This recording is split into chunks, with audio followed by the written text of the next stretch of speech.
Well, here we go. Let's start with Big D. Let me just ask you about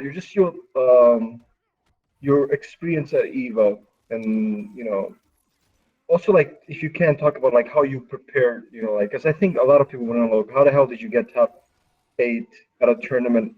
And I say this with all due respect because before you looked like crap, you played like crap, and I was watching you, and all of a sudden you look amazing. Like how did you do that? Damn. No, No, I just no, You no, because no, no, well, no that's a disrespect. really No, good I'm just intro. keeping it real, man. Like no, it's actually really accurate, and I wish I really had an answer for that because I've been really busy. I don't grind like it's supposed to be. Like when you want a top 8, you know what needs to be done in order to make something like that. Like, you got to be that's right. putting countless hours, which although I did not do, I think I've come to the conclusion that for people like us, like I say this for everyone who's in the Discord right now, people like us who have been doing this for so long, like you don't have to put in that kind of time. Like the fundamentals are going to be there once you adjust yourself to the meta. So grinding 8 hours a day seems more detrimental than anything. But I played like 3 days a week. Try to play against good players. Biohazard was actually my main training partner online. I didn't really play much else. Play Vendetta a little bit offline, but that was about it. And I don't know. Between that and just a mixture of not having people that I really didn't want to play, like not people, but the characters. Like I never wanted to play against Beetle or Hellboy a day in my life because it's like my worst matchup. Starfire I can deal with up to a certain extent. So between decent training and just getting, you know, not favorable bracket, but something I can handle. I How think did that's pretty you, much it. yeah, how did you feel? Because a lot of this stuff I think, has to do with just mentally, like how prepared are you, your execution was on point, but how did you feel mentally those moments, when, I don't know, you played against Gross, I think that was a close match. I think you might have been down, 2 games, if I'm not mistaken. Yeah. How did you like keep your composure? Like, you know what, I can do this. I'm down, and I know you had the tough match against White Boy because those are all your boys, right? They're all from Florida, so I would assume you had some idea, what to expect. But just talk about that a little bit because I think that's huge, especially Evo, man. So many people watching you, Can you talk about that a little bit? Yeah. So coming out of pools and winners and taking that buy out of pools that really wasn't supposed to belong to in most people's predictions.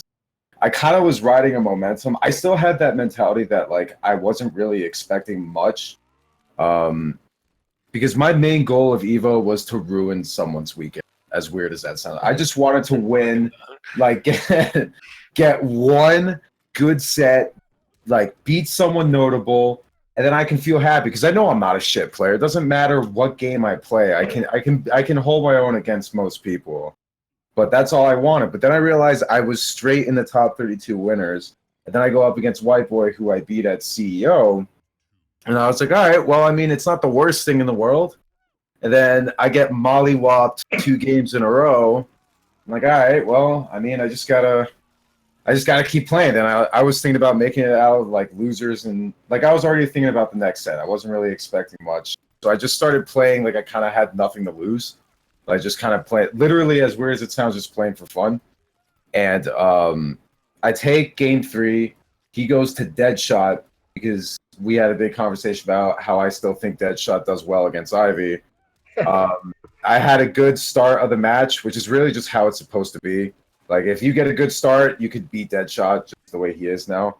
So I beat him again. He goes back to Scarecrow, and then it was a close game 5, and then I beat him. So then I made it into top 16. I'm like, I don't know what the hell is going on right now, but I have one more match and I can pull this off. And Gross, I was rooming with that weekend, and we were playing casuals. And strangely enough, I was doing really well against Adam. So I heard I had to go against Gross. I'm like, dude, I can actually make top 8 right now. So we sit down, we're getting ready to play, and then again, I get absolutely manhandled 2 games in a row. I'm like, shit, what am I doing wrong? And I just decided to be more aggressive. And before I know it, it was game 5, and I just had the right reactions with me, and then I beat him. Wait, did I didn't see the match. Did he go Green Lantern at all? No, he went straight Black Adam. Interesting. Yeah, that match might not have been streamed, and I'll blow up Evo later for that. Trust me, it's coming up. But I think that I want to give a lot of.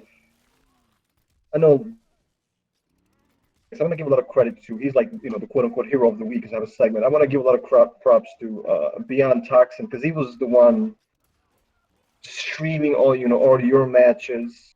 Some of Hell the yeah. later some of the later top 32 quality top 16 matches that he would just literally just cut us off, dude. Like it was 7 p.m. I remember Eastern, and they just straight went to the Tekken pools, and I know people were pissed, like, dude, you're missing all the best matches, dude. Like, what the hell's going on? Yeah, It's we were literally just actually really pissed off about that. But at the same time, we're lucky to have people like Toxin and like Honeybee who, even though Honeybee didn't stream them, he recorded some of those matches. He recorded reactions and things like that for his vlog. And then Toxin had it on his archives that he actually ended up putting on YouTube, which is good because being that we have a tight-knit community, everyone saw that Toxin wanted to stream and record those. They gave him a chair and they put him right in the middle of the setup so he can actually get a good picture. So you got to give shout out to everyone that was there and let it happen because we know we got shafted and it's Oh hell yeah. nothing new. It happened, but we kind of adapted to it, and I agree. Like definitely shout outs to Toxin because moments like that are not supposed to be seen in private. That needs to be shown to everyone, especially for a game like this where like there's a lot of talk going around about the game itself. Like we need the best representation we can get. yeah, that's right. We'll get more about the game and Yeah. especially about the character I want to ask you about. I also want to ask Zyphox, just kind of share your experience as well. Oh At man, Evo.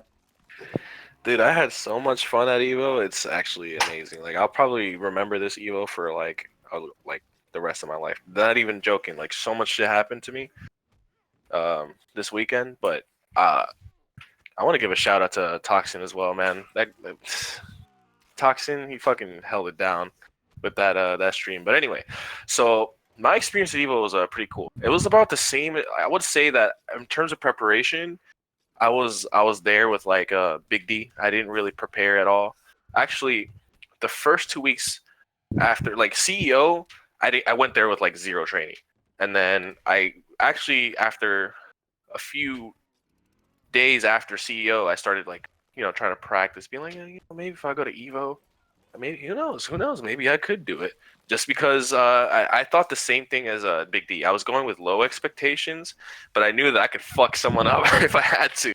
So because I was using Flash, and I was playing pretty decent that weekend with minimal practice. So I was like, as long as I get my execution down and I play patient as much as I could while in tournament, then I could probably pull some kind of upset. But kind of it didn't go my way like it did for Big D. He's obviously a very accomplished player, so he was able to pull the rabbit out the hat and make those comebacks, and I just kind of fell short and lost. So he outplayed his opponents. I couldn't hold it down. So that was how the tournament went. I ended up going. I lost to Jay, the Ivy player, which I did train for. I actually played Big D in his hotel room a little bit. Don't remember the score, but it was I kind of learned a good amount of what I wanted to learn against Ivy, but I still wasn't comfortable in the match to be able to be as patient as I needed to against Jay. And then I played against FLK Big Boy, and Big Boy, he's always been a good player. There was a couple unfortunate drops at the very close ends of all of our games that like costed me those matches. So I ended up going like 3-2 or something, or 4-2 in the pool. Oh, actually, and I also mollywopped Dragon free 3-0 first round, triple. So yeah, I'm 1-0 in Dragon. Yep. It's dragging that moral line. victories. Moral victories. That moral victory, just seeing my neighbor were dragging in that bracket. The Evo champ of last year, I had to do it to him. In all serious though, I hope Dragon, returns to competing and stuff like that. That would have been cool to play him first match, but it is what it is. So yeah, I did pretty bad. But the Evo is always going to be a great tournament for everything else but the tournament, and that's all I'm going to say. Well, and that's also a matter of perspective too, because we're saying that because it's coming from our scene. That's true. But I can also put our gripes with Evo, being a part of the NRS scene aside. There were still issues. No tournament should ever have an 8 a.m. pool, and the venue opens at 8:05. Doesn't happen. Not supposed to happen. That's just poor planning. And that was one of my biggest issues with Evo in general. Other than that, nothing else came as a surprise. Not having casual stations. No one had casual. Even Dragon Ball didn't have setups where people could really easily get casual. So nothing else was really that much of a shocker. Yeah, I feel like there was a lot of unused space, but I guess it just wasn't enough enough consoles and everything to have that, because those tables could easily fit 2 more monitors each free. But in my mind, it's literally just a matter of poor planning all around. Not really a matter of being purposely neglectful towards a scene. I don't think that existed this year, to be completely honest. But just poor planning, and that's not something you should see for what people call a world championship. yeah, that is true. I do agree even on that. with even with even with them cutting us off, it didn't. I mean, I understand we had the lowest numbers, that's fine. But like, I don't see them doing that to Street Fighter or to or to Dragon Ball. I just don't. Oh, definitely not. But that's also why I said, everything else doesn't come as a surprise. God forbid they gave us 10 more minutes on stream. No, of course it's not going to happen because that's who we are. But do you really expect anything different? Out of the 7 years NRS has been a part of the tournament scene, I don't. I had every idea that those matches were going to be off stream, and that's just how it goes. Is it okay? No, but I'm not really surprised. There has why is it that there's such a big disconnect with a good portion of the FGC games and our scene? It just seems weird. Who is it that had the shot in their hands? Literally, okay, so Injustice has a 10 to 15 more minutes on stream. They're doing their top 16 to top 8. Who was it that had that decision to make and was fuck it, get those guys out of here. No one cares about Injustice. Put Tekken pools on. That's what we want to see. We want to see Joe Schmo versus fucking Johnny Donuts first round of pools. Instead of a game that, even though it had the lowest entrance of the fucking tournament, was still viewed. It still has a community. Who was the I just want to know. That's all I want to know. That's all I want. I don't know. I really don't know. I would love to meet that person. I would just love to see why is it that it's you couldn't give us another 10 to 15 minutes. That's all. Even if it was just the winner's side, that's what? 4 sets? Literally 4 sets? That's true. Yeah, dude, come on. It was top 16 Injustice 2 versus Tekken pools. Dude. It should have been the top 16 just a match. Even then, yeah, I will even say top 16 winners should have been streamed. Top 32, you want to put that off stream? Whatever, pick your battles. But top 16 off stream over first round of Tekken pools is absolutely ridiculous. The only thing that I can think of that could possibly influence the decision is money. Why? Because possibly, and I don't know if this is the case, but Tekken 7, I don't even know who develops it. I'm drawing a blank right now. Whoever, yeah, exactly. They could possibly have a contract where it has to have a minimum amount of view time on stream for that. I don't know. It could be possible that it's something like that. And then as soon as their time slot came up, it didn't matter what game was on. There was Yeah. Well, to be fair, I was looking at the schedule, and to be fair to Evo, they were following just the time slots. We just ran out of time. That's. I think I'm fairly certain it was 4 p.m. Pacific time that Injustice was done.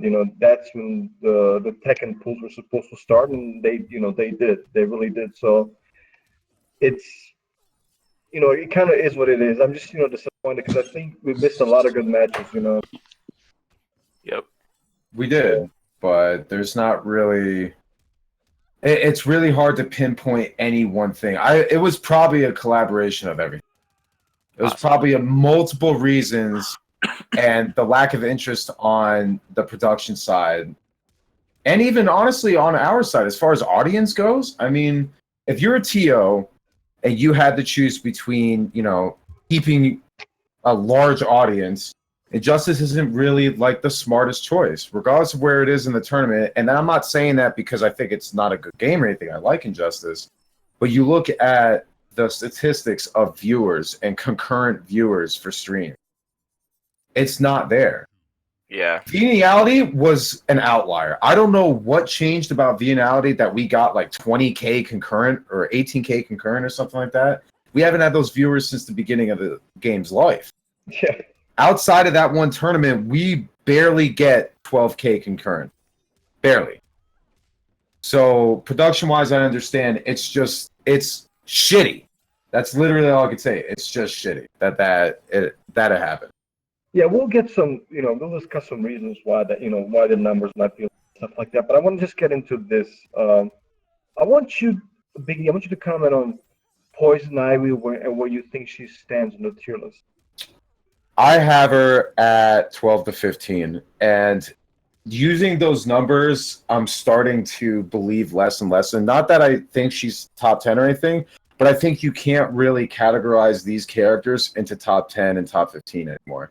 I think it needs to be labeled as S or A plus or A or however you're going to do it, because there's so many characters that can be argued to be top 10. There's so many. And there's a lot of characters that it's hard to even give them matchup numbers because of the way that they are. Like, it just is what it is. So I will say, if you're going to do numbers, I'm going to say 12 to 15. And if you're going to do tier categories, I have her in A tier. What are some of her, some of the most difficult matchups you think she has? Starfire, Hellboy, Blue Beetle. I honestly, the more I think about it, she might go even with Fate. So I'm not even going to say Dr. Fate. I think she might go even with Fate. I'm going to have to take a look at the character select screen, but definitely Starfire, Beetle, Hellboy. Superman, I think, is a really tough matchup for her. Anyone that could stay mobile. Firestorm as well, I think, gives her a rough time. But other than that, everything else, it's hard to say. Like, she can win against most of the cast if you play it right. She has enough variety in her tool set to be able to pretty much pull it off. How do you feel? I'm just asking because how do you feel about the Adam matchup? Adam against Poison Ivy. I honestly think it's 5-5. Have you had a chance to play Gur ever? I've played Gur at CEO, just in casuals. After we were like sitting down for a while, because I've never played an Adam player before. My biggest problem in this game is matchup knowledge, because I don't really play a lot and I don't really play that many people.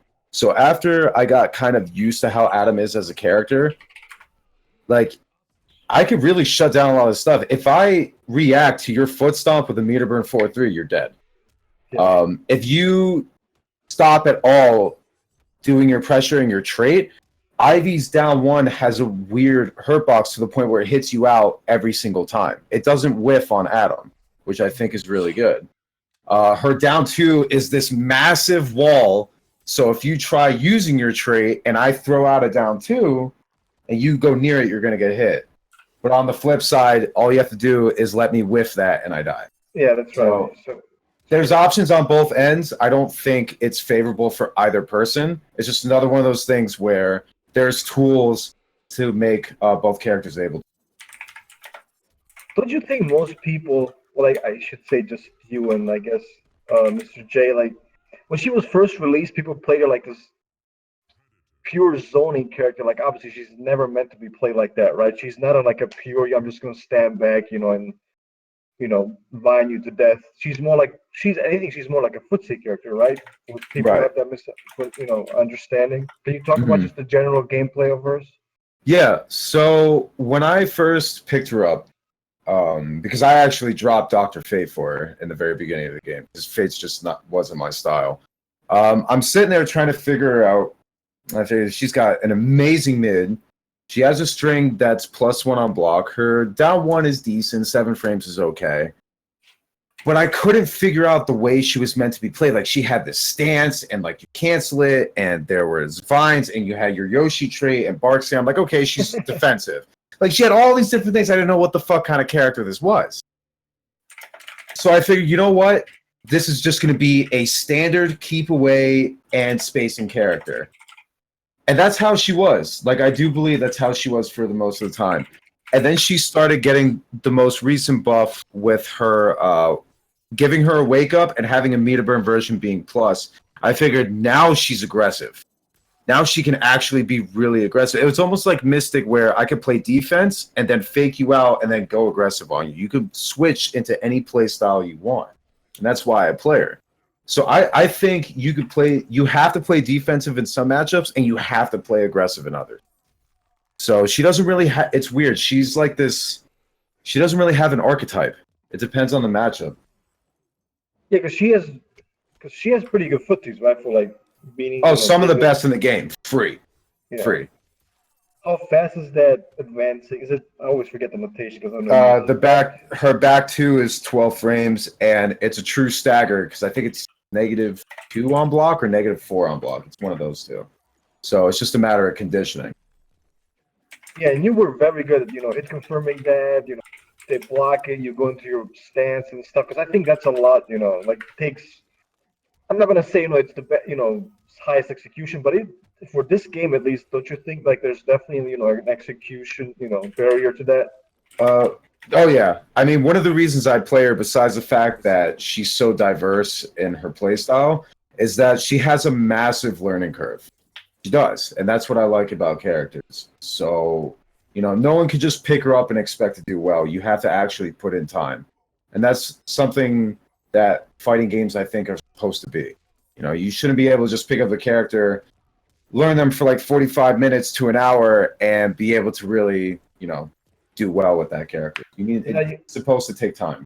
Big D, you're not talking about Starfire, are you?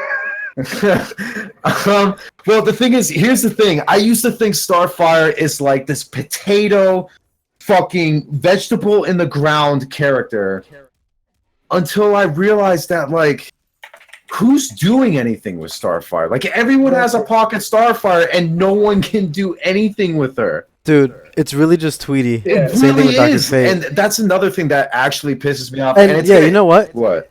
And Tweedy isn't just like a random Starfire, like Starfire and Dr. Fate, like his best characters. Like he trains with them. Yeah, man. it's not Like, some he puts in the work with them. Starfire. It's like, oh look, it's an easy match Exactly. for like this player. Exactly. And you see that kind of stuff shows. Like, you don't see like random Starfires. Like, I don't know who has a pocket Starfire. Besides A lot of people everyone, do, but a lot of them aren't. The first really thing impressive. Honeybee, Biohazard, I know they have one. they have them. The first name that came to my mind is DSV Basics, who I played in a War of the Gods one time, like, I don't know, maybe a month before Evo. And online, I'm not the greatest player, but like I'm still decent. I lost to a Starfire. Would he have any chance offline? Probably not. Because he doesn't know that character the way Tweedy does. Like, Tweedy's the only one that will ever be able to do something with Starfire. And that's another thing I almost got distracted with. I'm not going to go too much into. People need to lay off Tweedy because the dude is a ridiculous fighting game player. People hate him because of the character that he plays, but that dude is the smartest guy with that character. Like, no one's going to be able to pull off what he does. No one. He also works super hard when it comes to fighting games. Like he puts in the time, he grinds. I don't get he gets so much hate for no reason. Exactly. And I think it's ridiculous. Dude, Tweedy, he could have won Evo and people still would have fucking hated on him.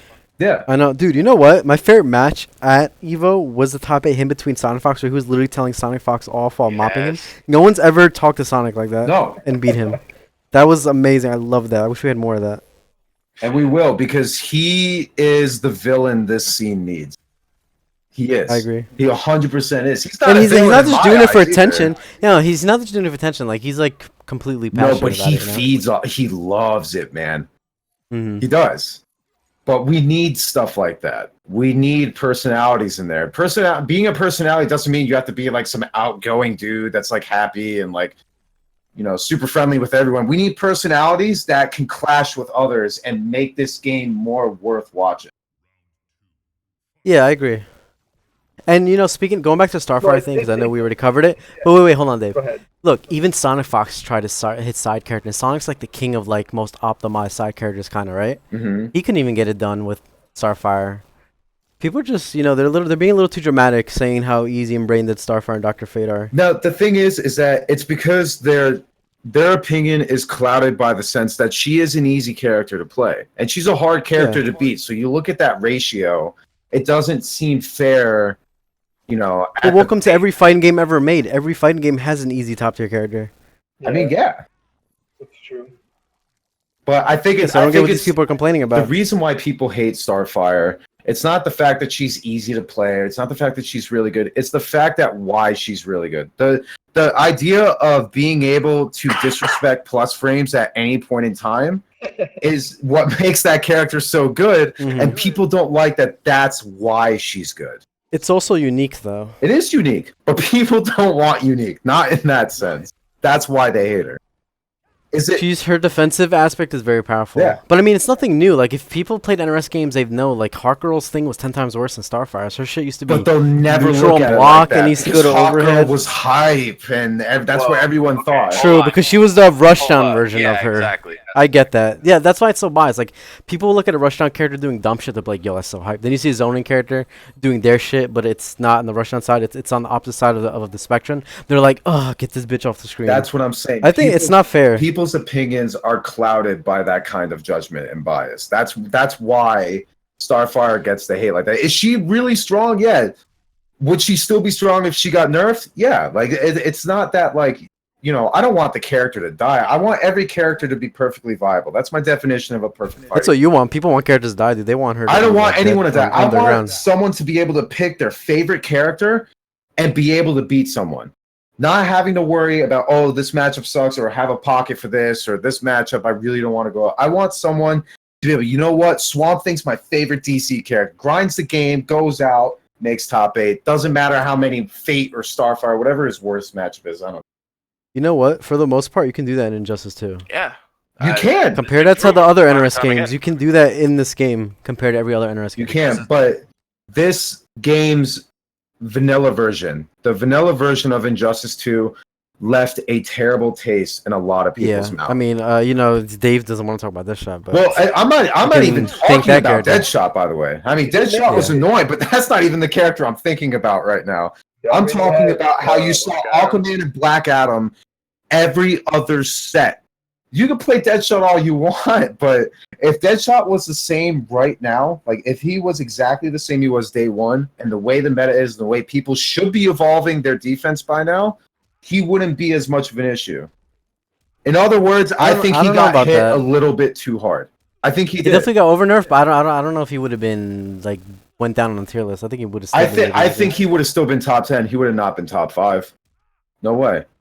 That character depended on the stage, honestly. If you were playing him on a stage with a dive kick, you might as well just lose a stage and go to Well, character that's stage. a whole new conversation in itself. Yeah, but that's all the thing. People talk about tier lists in this game. So many times people talk about tier lists, but they never factor into stages. Injustice 2 is such a game that's important on the stages. Like, it's insane how matchups drastically change depending what stage you're on. And I'll give you the perfect example.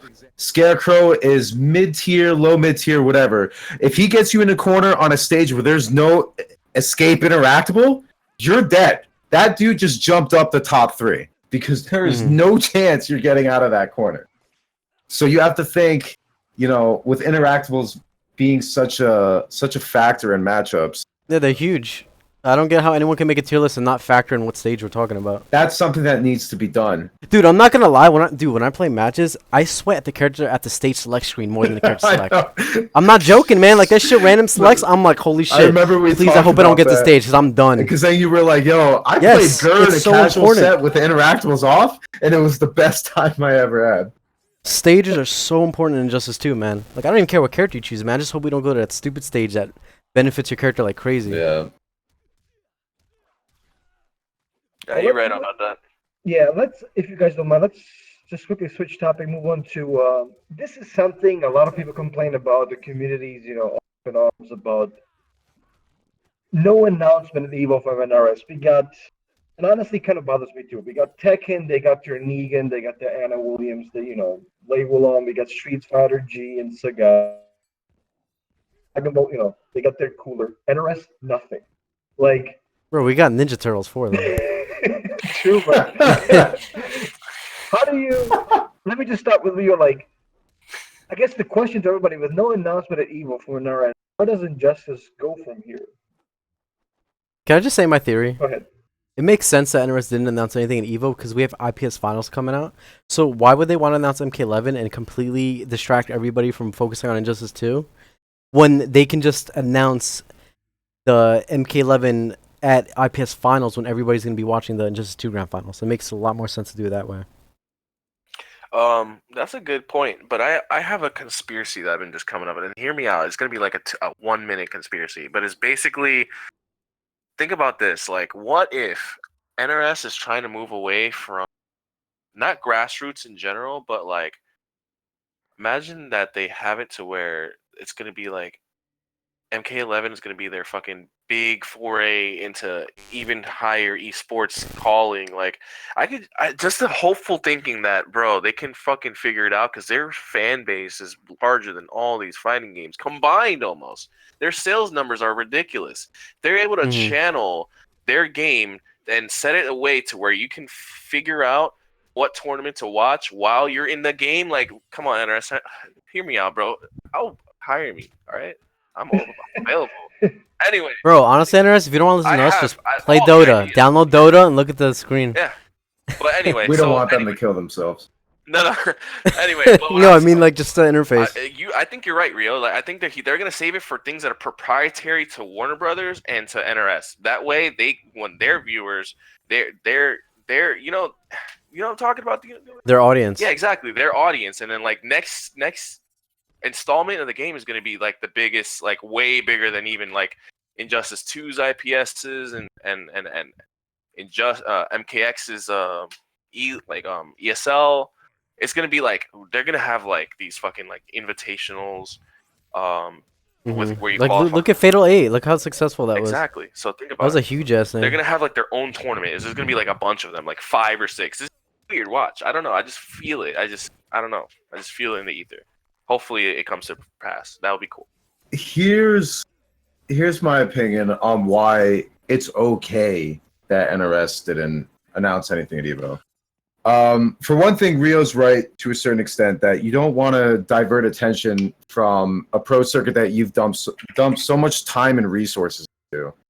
Another thing, why would you want to market an M-rated game during a T-rated pro series? It just doesn't seem right to me. And I don't know if I'm reading too much into it or if it's, really just isn't that much of a big deal. But the fact of the matter is that they still have something very big that is going on right now. And there's no reason that they will want to divert attention. So should Evo have gotten an announcement? No, I really don't think so. I think it's okay that NRS didn't get an announcement. After IPS, they have a very small window of time where they have to make a difficult decision on whether or not to show off, their next game. We don't even know if it's MK11. Wishful thinking goes very far in this community's mind. We have no idea what they have in store for us. For all we know, their next game is not a fighting game at all. That could be. And people have to prepare for something like that. You know what? There's 5 options NRS could do, which are not crazy. No, and it's all very probable. One of them is MK vs DC2, which I know everybody hates, but it would be hype as shit because their tag system would be out of this world. 2 would be an adventure version of like Shaolin Monks, like Fire and Ice type of shit, which would be crazy. 3 would be MK11, obviously, and then 4 would be something crazy like a horror game, like a horror fighting game, because they could probably do something like that now. I mean, you look at all the signs and stuff, you could pretty much interpret their past, 3 or 4 years in this industry and be able to, formulate your own idea about what the next game could be. That's why we're all thinking, because the main story is that, every 2 games we get the next fighting game and they alternate, franchises and all that. So that's why everyone thinks MK11. But they don't think about the adventure games that they've done before. They don't think about the scrapped projects they've done in the past. That Ed Boon is always looking to try something new. That's how MK vs. DC started. That's how MK Deception came out with 3D fighting instead of 2D fighting. Like MK4, yeah, it was 3D, but I mean, that wasn't the 3D. I was gonna say that. Yeah, I was gonna say the 5th version of the game would be a 3D combat. Yeah, I mean, but that's one of those things. We have no idea, and if if I was a betting man, I'm going to say with all the wave of tag games coming out, the next one's going to be tag, but that's completely different than what we're talking about. All I'm saying is that it's okay that NRS didn't announce anything. People need to relax. People need to just give them some time. They still have their own baby that they're still letting grow. The IPS is not over. Regardless of what you guys think, for them, it's not over. They have a ton of stuff. They have a lot of production they still need to do. I'm sure they have tons of permits. They have a ton of shit they have to work on. Just because we want, a new franchise, as much as I'm, waiting on the next Mortal Kombat because that's my favorite game of all time, give them some space. Like, let them do their thing. Let IPS finish, and then we'll see where this game is. We don't know what they have in store for this game after that. We don't know if they're going to overhaul the entire game. Look at what happened with MKX. Everyone hated armor launchers and have a stamina bars. They fixed all that. Netcode, they fixed all that. Wait a minute. That's true. Wait, what do you mean everybody hated armor? Here we go, Dave, to say, real hated armor. No, do it. Stop. Let's be honest here. Dave. Hate armored launchers. Get the hell out of here. Oh, I'm not saying I hated it. I'm saying the general public. I was fine with whatever the game was. The only issue I ever had with MKX, for the record, was the stamina. I thought the stamina, the way they did it in the beginning was so bad, but they fixed it perfectly. Perfectly. You have to if you use stamina and you run, but you get hit, you lost all your stamina. That's a good punish for just trying to run in and do something crazy. Hold up. You were okay with the 12 frame overheads and lows? Well, yeah, because my character had them. I'm done. I'm out. Peace, guys. No, from a balancing standpoint, no game should ever have stuff like that across the board. And that's one of the biggest problems that was with MKX, was that it was balanced, but in a way that every character had bullshit, and no one wants that. That's not how you should balance a fighting game, in my opinion. See, it's weird, because in my opinion, it would be impossible, and this is no shot at NRS, it would be impossible for NRS to make a game that is more hyped than MKX, because if you think about it, MKX was the most perfect hype game that you could ever create. Literally 50-50s everywhere. It's crazy fast paced. There's jumping. There's like full screen strings. There's instant armor launch everywhere. Like, you cannot make a game more action packed than that. And even though they did all that, which I think that was their motive, is to make the craziest, fun to watch, high paced, most addicting game to play, for some reason people still bitched about it. Well, because it was hype to watch, but I mean, is it fun to get hit by tremors, pre-patch armor? No, it's not fun to get hit by Jackie's down one and then eat a safe 50-50 to 50%. Like, but my point is, like, I think they were trying to make like the most amazing fighting game ever and blow everything else out in terms of like spectating. But honestly, I think you can have... But everybody, for some reason, complained about it. But you can have a game like that. It's just, you kind of nerfed the 50-50. Honestly, like MKX at the end, I would argue, is a fine fighting game. Like, they nerfed a lot of the offense. Like Big D talked about, they nerfed a lot of the stamina. It's definitely a way... The current version of MKX right now is way more Dude, playable, competitive game than the vanilla version. Dude, the beginning MKX was like one of the worst fighting games ever. I don't even want to remember we were making jokes? Remember we were making jokes? We were like, holy shit, this is like playing MK Deception back in 2005. It's literally a joke 50-50 fest. It's insane, like how the game was, like the old meta. Bro, they should have had friendships. You guys were Yomi. I don't have to talk about like Quan Chi nonsense, all the Kung Lao stuff, and Dude, I've never had my nose bleed playing any fighting game, so I played Michelangelo at one time for 6 hours straight. There's only so many times you can block Quan Chi, and then guess right, and then have a plus 20 EX rune, then guess right again, and then block another one, and then guess wrong and die. Like, I'm sorry, man. No game will ever make my nose bleed like that ever Wait, again. what the hell was Paula saying? Like, it's just like, especially like the Quan Chi stuff. Okay, I guessed right. Okay, another rune. Oh my god, like how many damn times do I have to guess again? Like, there's another rune. It was like insane, dude. And people thought Batgirl was broken. Holy shit! Like they won up that bitch. They're like, oh, Batgirl made you guess wrong 2 times in a row. Well, here's Quan Chi, where if he has 4 bars of meter, you have to guess right 4 times in a row. What? I don't even know. I have no comment. Let me ask this question. A lot of people criticize my, the thread that I made, the thread titled "Test Your Mind" when me, made the initial podcast. But let me ask you this question to each one of you: why is Injustice 2 the best NRS fighting game? If it is to you, let's start with Big D. Dude, this is okay. Sorry, All right, I was about to blow that question up. So I'm gonna say this as calmly as I can, and I'm gonna get blown up for this a little bit. I'm sure. I came from MK9. I talk about how that game was great. Injustice 2 is the best NRS game to date. And the reason why I'm saying that, I'm not talking about it from an audience perspective. I'm talking about it from a strict competitive standpoint. Injustice 2 is the most balanced game. The problem 100%. is not that it's not balanced. It's the fact of the way the meta is. If the meta were to change, but characters still stayed as balanced as they are now, this game would see a lot more success as far as viewers and as far as hype goes. This game, you could literally think of tons of characters that are actually pretty tournament viable. You rewind 6 years ago to MK9, if you weren't playing one of the 3Ks, and I am saying Kung Lao, I am saying Cabal, and I am saying Kenshi, you had a 0.5% chance of winning a major. And we'll say a 0.10% of actually making top 8. You had no chance. You had 0 chance if you did not have one of those characters. Because the moment you went up against one of those, you were dead. Why did you have to go with 3Ks? See, now you're just getting to it. Listen, Cabal, Kenshi, Kung Lao, all right, they all start with a K. You know what I'm saying? Don't blow me up. Wait, but what about Kyrax? No, I'm joking. Somebody said that in the chat. I just have to say it. But the point that I'm trying to make is that game was so lopsided, man. Like if you weren't playing the top 3 to 5, same thing with you Injustice stood 1. 0 chance. Same thing with Injustice 1. If you weren't playing top tier, you might as well not even go to a tournament. But that's what I'm saying. So then when you look now at Injustice and how it's gotten better over the years, or a better... You know what's so crazy? Hold on. I don't mean to cut you off, Big D, but this is so insane. We right now have the most balanced game ever, and it's like people are crying about the current balance more than it's ever been. Is that not mind-blowing to anybody? It's because of the way that it was balanced. People don't understand that that's a huge factor into it. This game is incredibly balanced, but the way that the meta is right now, it favors defensive and slow-paced matches. And that's not what people want to see. Clearly, because MKX, you just said, was one of the most hypest games to watch because it was aggressive, 50-50 based.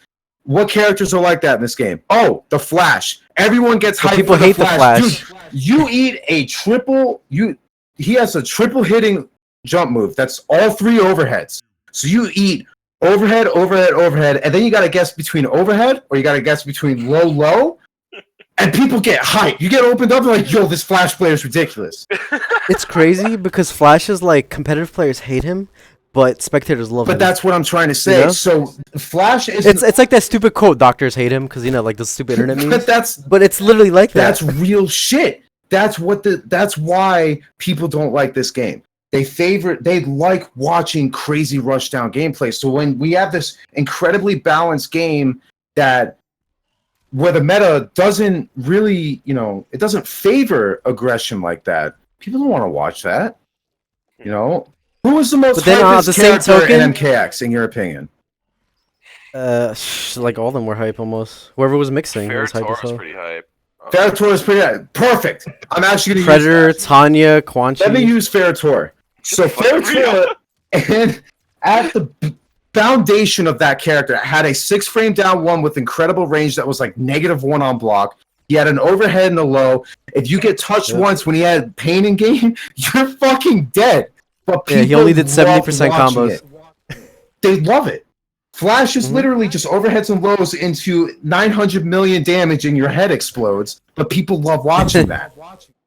Now, where the game heavily favors defensive characters like Fate or like Starfire or like even Blue Beetle a little bit, they don't really want to see that. They're not getting hyped for Fate hitting you with pew-pews. I don't know. With Injustice 2, I feel like Injustice 2 isn't a zone-based game, though. I feel like it rewards a lot of play styles. I feel like the only top tiers that are zoners are Dr. Fate and Starfire. Everybody else has like their own style. Well, that's because there's a difference between like you have top tier zoning footsie and characters. space control. Yeah, but I'm saying like you have top tier footsie characters, you have top tier rush-on characters, you have top tier defensive characters, top tier zoners. Like there's literally a play style for anybody if you want to like play a top tier strong. Yeah, but the point I'm character, trying to you know? make is that even though you have characters that fit each archetype and are really good at said archetype, that doesn't make them viable in this game. You know, yeah, Flash is a top tier, you know, rush down archetype of a character, but there's no place for a Flash player in a world full of Starfires and whatever else is a bad matchup for him. Like, that's why people don't like the game. It's because it's so matchup dependent. And people don't but the want same that. token, everyone has bad matchups in Just 2. That's what makes it great. There's no like, oh, who's the best character in this game that goes 5 for everybody? I'll just play this character. Like, you know how we saw in like MKX and every other NRS game, they just play the characters that lose the least. Like, if you play Injustice 2, no matter who you main, you're gonna have to deal with people counterpicking you and choosing your worst matchup. That's just what it is. Like, get used to it. That's fighting learn bad matchups, and yeah, exactly. But I'm saying other NRS games didn't have that though. I don't know. I really don't know. It's so many different Well, opinions, but I want to go back to my earlier point that I was saying. It's the meta isn't about characters. It's about the fundamental of the game itself. You are safe when you're walking away from someone. You are literally blocking. What are you going to get hit with? A fucking low. That's it. If you're walking away and then you ran into a tractable, what risk did you really take? You're putting all the risk on an approacher. So in that sense, if you're approaching because the game is designed in this way where you have to commit to basically touch somebody if you're outranged and outspaced by the other character. That the player who's approaching is just going to be sitting there in fucking neutral back and forth, waiting for you to try to commit to some type of button that you're not going to throw out. You know. Yeah, I could literally play devil's advocate with you right now. You literally just said that, oh, what are you going to do? You're going to eat a low? Tell that to anyone who's going up against a Flash player, even a Robin player. You ever heard that phrase, just take the down 3? I saw someone live by that and got 6 down 3s in a row that equal like 500 damage. That shit happens all the time. People want to act like, just eat the low. And then seen Big D golf. Why are you here? I'm just saying, bro. Like, I had to come in here and tell you that shit was. I thought this was a podcast. Why do we get him out? My bad. Sorry. Cool. Damn. No, dude. The same thing was like, you know how MK9 smoke people were like, bro, just block the overhead, and you're eating like 20 down 4s and you die. But that's serious. That's real shit. I know, but hold on a minute. That's not what Zyphox is talking about. That's not what I'm saying. He's saying, and this is what like 16-bit explained to me. He was trying to teach me footies a long time ago. He's like, look, if you just hold back, it's even in Injustice 1, the best characters are the ones that can stop you from holding back. Like with Zod, I just laser you. I never have to worry about you holding back. And if I see you move, I'm just gonna cancel the laser. If you block it, MB, I'm plus 20. Like, you know what? But dude, that's what happens when you have a game with back to block with no proximity blocking. I know, but Like, what do you every think is gonna game- happen? People are no. just gonna hold back. No, but every game, like even in Street Fighter, like, if you look, like Zyphox 100% right about this. Like if a character like in this game, if you cannot deal, with somebody holding back, you probably that's why Grodd, he's got a vortex, he's got the damage, but why does he struggle in the neutral? Because it's hard to open up people who just hold back if they're good defensively. That's why Aquaman's are still a hard match because he can just hold back. And what are you gonna do? You jump down 2. You try to approach, back 1. Like how do you mix him up? In MKX you just run. There you go. You're in. But like in Injustice 2 and 1, it's very very different. That's what Zyphox was talking about. That's the biggest difference. That's the biggest difference. So when again, Grodd, a lot of characters struggle with that, but that's not one of the top tiers. You have Dr. Fate, Hellboy, they don't really struggle with that because they can approach you at any moment, and even You forgot Catwoman, Black yeah, Adam, Catwoman, yeah, Adam. she can jump, she can do the low whip, which is a lot safer than it used to be. Adam just activates straight, he's in. Stomp again covers all those options. So if you're a rushdown character, the chances are much higher that you're going to struggle with that. But you have Robin, he's got good jumping attacks, he's got nerve, he covers a lot of range with his normals. That's why he's still good. Same thing with the Flash. He struggles in neutral, but when he gets in, he can make up the life deficit. That's why he's good. Exactly. So it's hard to make every rushdown character like that in this game. Because they may not be just too good, and that's why somebody like Rod is low on the tier list. If somebody like Flash and Robin, they're rushdown, they're better at because they have other advantages. I think it's an interesting point. I think I think that is the point, honestly. Like, Yeah, I like it. I think it's an interesting talking point. Well, there was one other thing with the whole stopping people from moving. Like, there's in this game, like there's barely any moves that do that, bro. And in Injustice 1, you had fucking Martian, Zod, Doomsday, fucking dude. We can go down the list of Flash. You walking back against Flash? You were not walking back against Flash. You had the fucking headbutt. Wait. First of all, wait. Did you just say walking in Injustice 1 in the same Okay, I sentence? know. Walking, bro. No. Sorry, crawling backwards. My bad. But Oh, you know what I'm saying? There you go. Even backdashing for that matter. You can still Exactly. finish it, yeah. So you know what I'm saying? So like it's this completely the games play completely different because of that. And now these characters, if you do get in as Flash, this is the main problem that I have as a Flash player. The main problem when you play against a very smart player is that if I'm playing super patient, I'm in neutral, I'm waiting for you, I'm gonna try and whiff punish you with back forward 2 or try to trait and go in or something crazy like that. Running man stance. Bro, if these characters are chucking plasma at me and building meter, I know that some of these characters don't build as much meter as they used to, but they're going to have push block. They're going to have a leeway where the only way you could really, really, truly get in on someone is if you hit them in a neutral, not even if you hit them on block. Think about that for a second. Flash, if he gets into the range and he hits any in his like back 2-2 forward back 2-2 forward 3 on block, that's a really good situation for Flash because he can mix things up. He can do the running man stance. He can do Sonic Pound. He can do a bunch of shit. He has tricks, but all of that is negated by push block. If you have the meter, you're patient. You have like a life advantage on him, and there's no rounds. All these things factor in. So now a lot of the times you have to rely on getting a hit. That's the biggest thing that I found when playing against Ivy. Sorry, Big D. That was the biggest disadvantage. Because she's going to have meter every time. Why? Because that fucking trait is going to build her like 2 goddamn bars of meter. That's why it's so tough of a matchup, in my opinion. Even though I don't even know it to its fullest extent, I can already see why it's tough. Because she's going to have meter all the time. If you get in, push block. Yeah, I'm going to have to get in and beta push block. Really? That shit is, Anyway. I think that's the universal problem for a lot of the rushdown characters and why the game is so slow because it's hard to deal with just people holding back. Because you have to keep in mind they're probably doing pew-pews, they're building more meter, which means they have access to better moves, they have access to better defense, they have access just to more options. But I think a Flash still works out like you said because he can do so much damage and his mix-ups are so good where it kind of evens the playing field. Whereas for some other rushdown characters doesn't work that way. But then again, you have somebody like Deathshot who has good zoning, who could deal with down back pretty good, but he just sucks. Like I think there's it can apply to both zoners and rushdown characters. So, Yeah. So it's kind of like a mixed bag.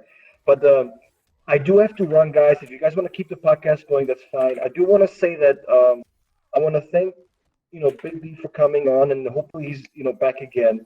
I'm working on a tier list with Rio and some other players, and we're hoping to make a podcast on that, have the community's feedback on it. Zyphox and Big D, are you down to help? Are you down to help us with it and present it? Sometime Yeah. I don't know, next month. Yeah, I think that'd be a good idea.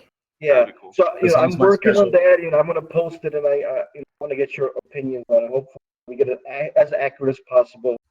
because as we know, this is the final game. Like we may not get anything, again. So just kind of like, I think thanks for coming on.